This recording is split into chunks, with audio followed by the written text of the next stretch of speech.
Hello, and welcome to the Logistics Management Podcast. My name's Jeff Berman. I'm Group News Editor for Logistics Management Magazine, as well as the Peerless Media Supply Chain Group. Today, it's a real pleasure to welcome Robert Persuit to our podcast. Robert serves as Senior Director of Business Development for ShipMatrix. Robert brings 40 years of transportation experience at ShipMatrix, including 15 years in parcel carrier operations management at UPS, RPS/FedEx Ground, and Emery Worldwide Airline. Uh, with ShipMatrix, Robert has helped companies with transportation budgets of $250,000 to $1 billion optimize their spending. And it's really a good time to get Robert on, given everything going on within the parcel market. Hey, Robert, welcome to the podcast. Thanks for having me, Jeff, and happy holidays to everyone out there. Yeah, absolutely. And same right back to you. All right, Robert. So just to jump in here we are nearly at the end of 2025. How would you sort of assess or describe, if you would, the current state of the parcel market? Well, I would say that to 2025, looking back, I would describe it as not chaotic, but I would say it's crowded. 2025 market is very competitive. In fact, it's probably the most competitive I've ever seen in the 40 years I've been in the industry. It did start out a little bit chaotic with the January 2nd meeting between UPS and USPS ending in UPS pulling all of their business for Mail Innovations and UPS SurePost. But even that was overshadowed by how crowded the field became in 2025. Okay. Besides UPS, FedEx, USPS, DHL e-commerce, Amazon, Walmart, you had others, probably a dozen others like Uni, Better Trucks, Jitsu, etc. Okay, absolutely. Yeah, there's definitely a lot of players in the market these days, to be sure. One of the big changes we saw over the course of this year, Robert, was the removal of the de minimis exception for U.S. bound shipments valued at under $800. That definitely got a lot of attention, and also, of course, the impact of tariffs on the parcel market. We could break those up into two buckets if you like to address each, but or however you want to approach that, Robert. But what are your thoughts on both those developments? Okay. Well, just first, the de minimis note came all the way back from Section 321 of the 1930 Tariff Act. And Right. really, what it essentially was trying to do was to eliminate the any customs being uh, pulled on values that where the cost of the customs processing was less than the revenue to be gained by the tariff on the goods. That really kind of stood for a long time until, say, 2016, when, as you noted, the $800 per order per customer per day increased, and then compounded by COVID B2C e-commerce. Yeah. By that time, if you calculate it out just using the math, Temu and Shein alone were shipping over 1 million packages a day from China to the US, injecting into different airport locations for final delivery by some of the companies we mentioned earlier, like Uni and others. If you just do the math on how much potential tariff that is or value, you have 2 million a day times the $800 maximum declared value, and then Yeah. 303 days, you're looking at about a $500 billion of duty-free imports. So given the current environment of tariff policies of this administration, the president signed an executive order on 7/30. And what did that mean? What happened? Temu and Shein and others that were using this loophole, I would say, underneath the de minimis, already had begun moving their fulfillment from China to the US. Hmm. We had a client of ShipMatrix that had nearshoring just in Mexico that has decided, as part of their 2026 strategic plan, to move that um, volume into the U.S. as well. So they're going to start fulfilling those shipments from the U.S. Um, what does that mean? This is one element of the Trump tariff policies where it will result in reshoring jobs sooner rather than later when it comes to domestic fulfillment. Okay. All right. That's well put, well described for sure. Definitely a major development over the course of this year. Um, so let's shift gears for a moment, Robert, and look at the 2025 peak season to date. Obviously, when we talk about parcel peak season, a lot of it often circles back or pertains to peak season pricing and rates. How do you sort of view things where we're at now, past the midpoint of December here? Well, things look good. The consumers proved to be resilient. Reports on Black Friday and Cyber Monday show that sales were approaching double-digit increases over 2024. So that was encouraging. The ShipMatrix forecast for the peak season this year would be about 2.3 billion packages during that time frame. And that represents about a single digit increase, mid-single digit for over 2024. We have been analyzing data as the days have been going along, and thus far, all of those metrics that we pulled are aligned with the original estimates. So we are looking somewhere in the mid-single digit Okay. increase. Okay. Um, Demand is certainly not outpacing um, the capacity at this time. We did our first on-time performance reports for 2025 peak season, and all of the major carriers are showing on-time performance in the high 90s, which reflects the fact that none of the operational uh, capacity has been constrained.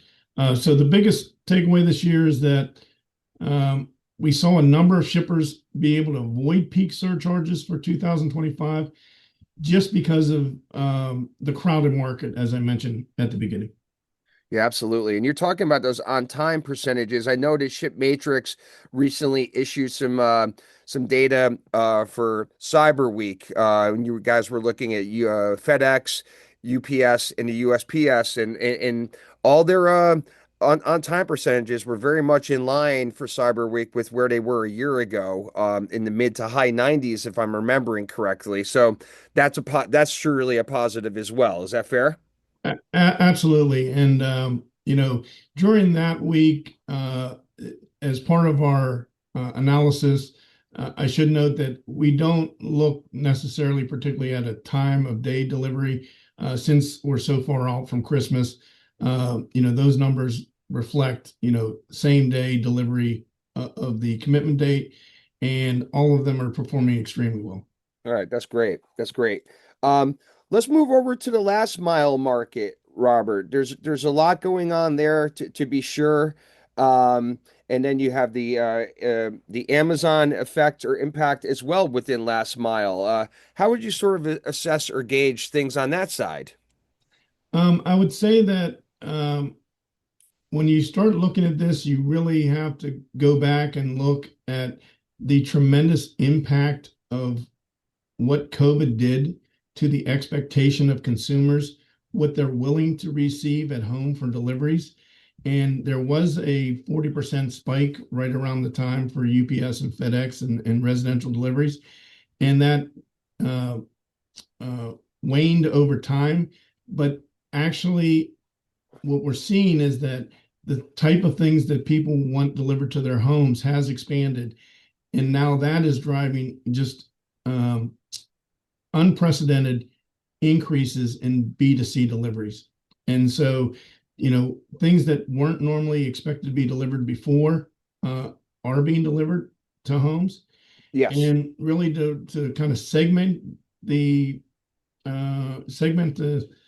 business, you have your traditional carriers, both national and regional. So, On Track is in the play for some of that Temu and Sheen business that's coming in regionally. You have LSO and others, but the retailer carriers, which are Amazon, Walmart, you even have others like Staples, and I was Hmm. surprised to hear that Dollar General is making their own deliveries, and they had a pretty good earnings release as well. But Okay. essentially, what's happening is that volume is being pulled out of the addressable market of the for-hire carriers because retailers are delivering themselves. And I'll give you one quick thing, and it's a little bit dated, but some spring of last year, Walmart CEO Doug McMillon said that in the trailing 12 months, Walmart had delivered 4 billion units of deliveries. Now, that's not orders, but units over the past 12 months. And that does include some grocery. But you can see that as you go over time, Walmart's ability with 4,000 stores close to consumers, trend is going to continue. Amazon's trend is going to continue. They're also going to have Amazon shipping as well, adding to that. Hmm. So there's a lot more to that before you even get into companies like DoorDash, who's well funded and really wants to get these drivers into parcel delivery. And then again, I'm not going to list the other 12 that are going through some cash right now and trying to get their foothold into one of the players that's going to be around for the long term. No, no question about it. Um, I know we just touched upon peak season in terms of pricing, but there's a lot to peel off the onion there in terms of pricing, coupled with the e-commerce impact on the parcel sector in the market. Not to mention fuel surcharges that we've seen a bit of action on as well in recent months too, from the usual suspects. So, how would you sort of view, I guess, at a top level, Robert, what's happening with rates? How are e-commerce deliveries impacting rates within the parcel sector? Yeah, well, that's a great question, Jeff, because when we're talking about the last segment with these new entrants, we're also seeing new pricing, so much more simplified pricing structures. FedEx just announced December 1st that they're going to increase fuel surcharge by 1.5%. Well, what does that mean? It's really just a rate increase for the consumer. So as this acceptance of the other carriers comes in and the simplified pricing, um, the traditional integrated carriers are going to have a little bit more difficult time moving forward in, unilateral or bilateral between the two of them, price increases on surcharges, et cetera. So that is a key point. But the other half of it is that because there's such intense pricing pressure, particularly on this low weight, low cube, that the there is for the shipper a lot of options, and they're going to be getting good pricing on this low weight, low cube shipments. Okay. And now, what does that mean? UPS in particular has noted recently that they're not interested in, Brian Dykes as a CFO said there's not a lot of margin delivering t-shirts to houses. Right. Yep, I remember when he said that. Yeah. Um, okay. Interesting.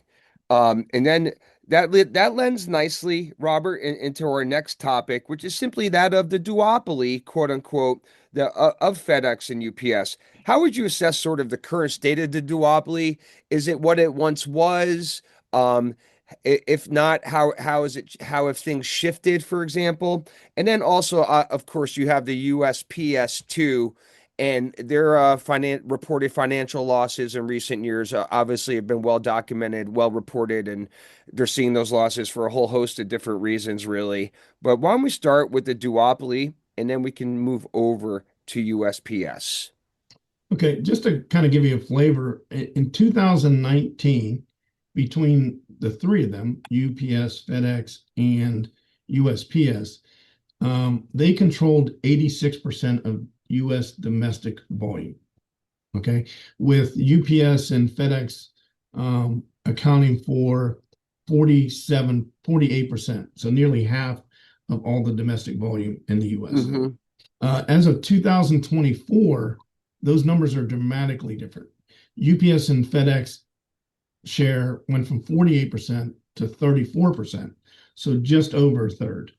And Mm-hmm. now Amazon, which was 11% back in 2019, is at 25%. So Right. the duopoly is definitely fading due to the movement to the retailer slash uh, retailer slash carriers, and also with the uh, uh, other entrants that are coming in. Yeah. No doubt, no doubt about it.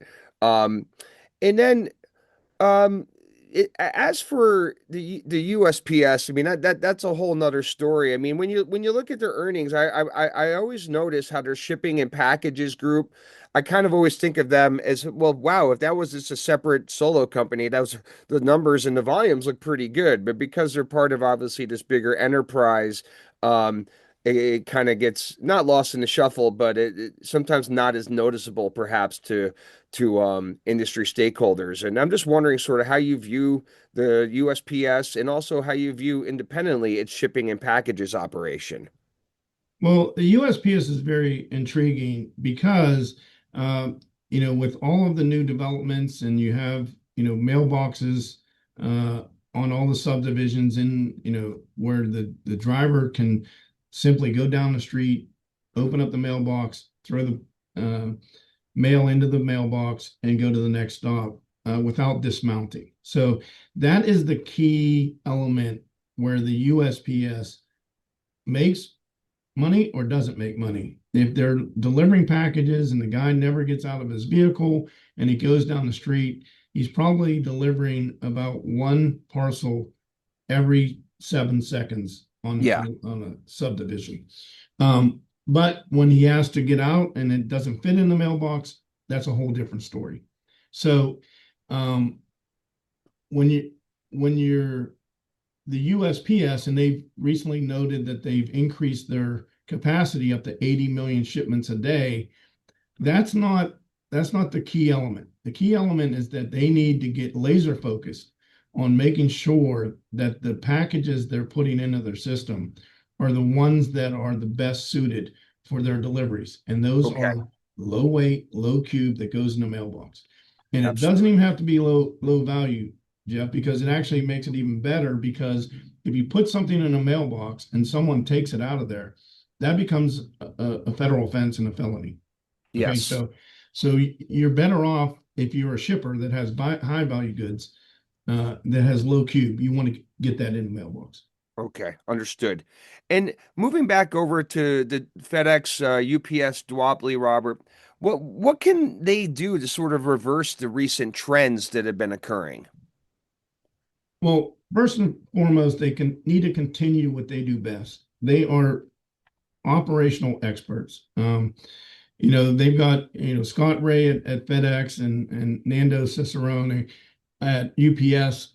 They're tops in the industry. And you can tell because I'm sure you saw the recent UPS earnings, although they decreased in volume, Q3 25 versus Q3 24, Right. 1.898 million packages per day.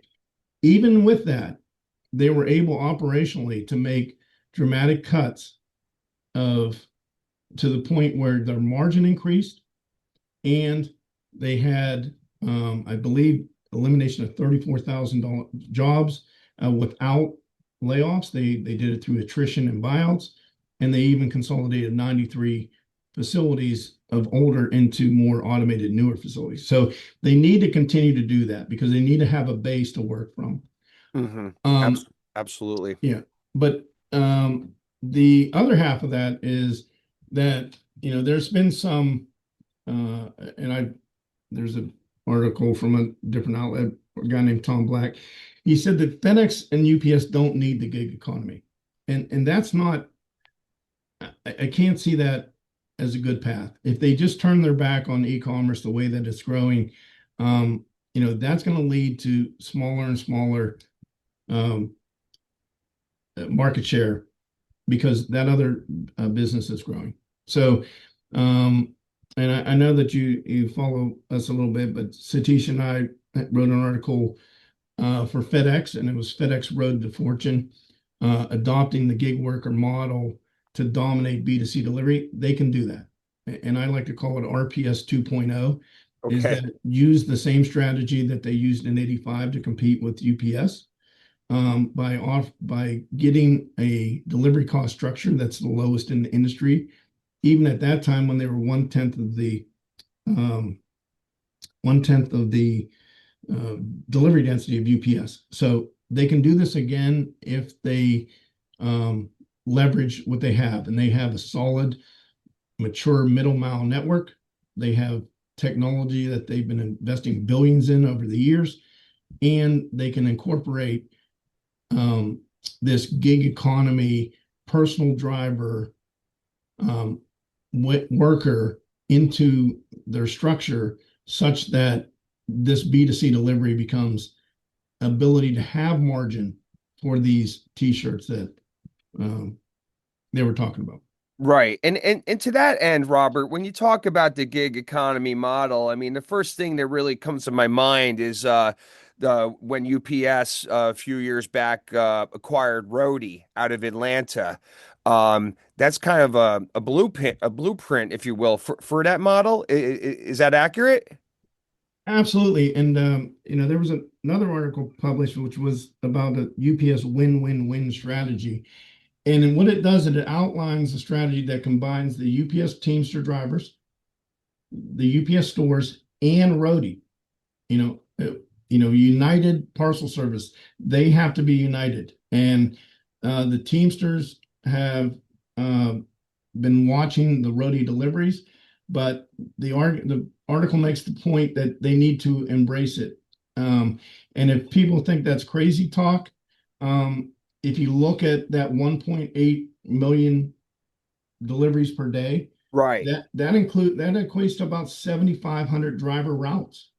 That's 7,500 Teamster jobs that are Yeah. being lost. And then you'll say the Teamsters will never go for it. Well, I stopped my UPS driver who's on our cul-de-sac, and it's about 3/4 of a mile long. I said, "How many stops do you have on this route? Just this street?" He said, 21, 37 packages. I Okay. said, "Would you rather not just take those 37 packages to the UPS store and be done with it, and then have someone from Rhodey deliver them the final mile?" He said, "Absolutely." And Yeah. he understood because the Teamster job is still going to be preserved because he has that on his truck. He's just not having to go through the neighborhoods. And he also made the point beyond what I said is that, they're taking these P1000 trucks through these neighborhoods, and there's kids running around, and there's trees hanging down, and it's very difficult and very stressful for these UPS drivers, particularly later at night and during Christmas where it gets Yeah. dark early. That he doesn't want to be driving down the street. So UPS can work within the network, and as you mentioned, Roadie can be a big component of that. Um, and and they have to embrace it. And so, at least from the rank and file survey I did of one, he was all for it. Okay. That's really cool to hear. Um, and I've excuse me if I'm being repetitive here, but I just wanted to bring up the point that and you had mentioned UPS's most recent earnings call. They definitely are talking a lot about their non B2C efforts, and by that I mean their presence within healthcare and their work with SMEs slash SMBs. Seems to be a really growing part of their playbook, really for FedEx too. What are your thoughts on sort of them moving more into those markets? It, I think that's very wise. I think they've acquired four healthcare companies. I think within recently at least, Yeah. and that is uh, less price sensitive business, and it aligns better with a UPS driver that's making $65 an hour, et cetera. But Jeff, I don't think it's either or. They need to be the best at that and the best at B2C, and that Yes. they need to deploy both arms equally and even separately. Um, you know, the way that they need to approach is you just can't abandon that much volume. This fourth quarter, UPS will deliver 34.5% of their shipments will be B2B, Mm-hmm. and the remainder will be B2C. And and we're not even counting all of the value, they're getting squeezed from the demand side, as we talked about, the retailers are taking that out. Yeah. And then you've got these other startups that are trying to take the other business. You can't not look at any available package, and they can be the best. Both of one of those companies can be the best at B2C delivery. They just need to commit. Okay. Okay. Great. Just a couple more quick ones here, Robert. How, because we're so close to the finish line here for 2025. How do you sort of view what's in store for us in terms of a 2026 outlook? Well, again, I don't think B2C volume is going backwards, is going forward. So, anybody that wants to participate has to look at that. Um, the simplified pricing approach will gain market share.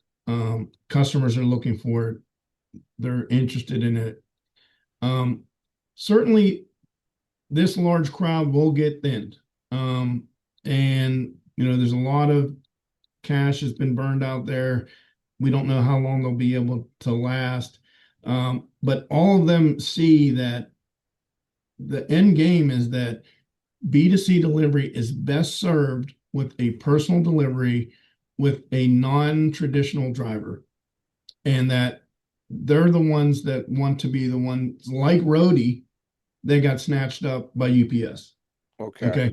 So I see that. But my hope and I guess my prediction and my hope is that by 2026 Q3, we're going to find a real winner that wants to execute that strategy for low weight, low cube, taking technology, middle mile capability, and gig delivery model and be the forerunner, the first mover, and be ready for peak 2026.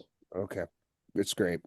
Um, and just final question here, from the perspective of the parcel shipper, what are some things that they really should be focusing on addressing as we head into the new year?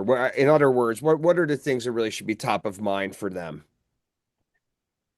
This is the golden era for the shipper. There are so many options, and don't be afraid to try those options. Vet them for sure, but make sure that you try that, because if you want to keep from going back to the days where you only had two bids, you need to make sure that if there's available options, you use them. And it doesn't mean you have to keep them forever. You use them, you measure their service, you find out. It's a lot harder managing to do, but you should do it. You'll do Okay. your company a favor, and you'll do the industry a favor by uh, allowing companies that are doing a good job to prosper and become another entrant. Okay. All right. That's really good advice. Um, all right, look, Robert, this brings us to the end of our allotted time for today's podcast. So, on behalf of Logistics Management Magazine and the Peerless Media Supply Chain Group, I'd like to say thanks for spending some time with us here. Well, I appreciate having me on, and looking forward to a great 2026 in the parcel industry. Yeah, absolutely. And for those of you um, listening in, please feel free to check out ShipMatrix online. It's shipmatrix.com. If you want to connect with Robert, I believe he is on LinkedIn. And you go look for Robert Persuit, and that's Persuit. Also, for those of you on Twitter, please feel free to go ahead and give us a follow. It's simply at LogisticsMGMT. And also, please go ahead and sign up for our podcast if you're not already. All you need to do is punch in the Logistics Management Podcast wherever you get your podcasts, and it should pop right up. Thanks, everybody, and have a great day and happy holidays too. We'll talk to you next time.